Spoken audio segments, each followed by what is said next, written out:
శ్రీ బ్రహ్మవైవర్త పురాణం part 2 chapter number 35 page number 340.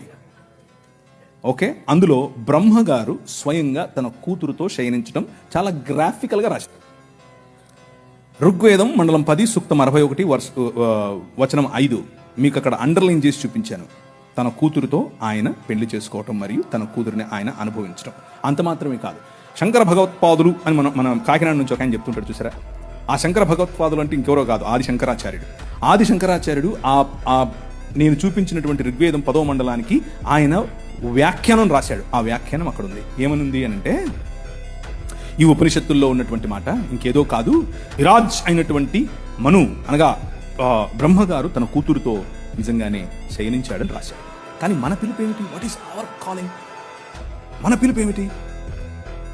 పిలుపు ఏమిటి అని అంటే, డిస్క్రిమినేటింగ్ ఉమెన్ జరగకూడదు, డిస్క్రిమినేటింగ్ మెన్ జరగకూడదు, రిలేషన్షిప్స్లో ప్యూరిటీ ఉండాలి, ఎదుటివాడి భార్యను నువ్వు దొంగిలించకూడదు, ఎదుటివాడి భార్య పైన నువ్వు ఆశ పెట్టుకోకూడదు. Very plain clear. అలాగని చెప్పి మన బైబిల్ గ్రంథంలో ఉన్నవారు అలాంటివి చేయలేదా? చేశారు. దేవుడు ఏం చేశాడు? మూతి పళ్ళు రాలగొట్టాడు. ఇక్కడ దేవుళ్ళే చేస్తున్నారు. అదే ప్రాబ్లం.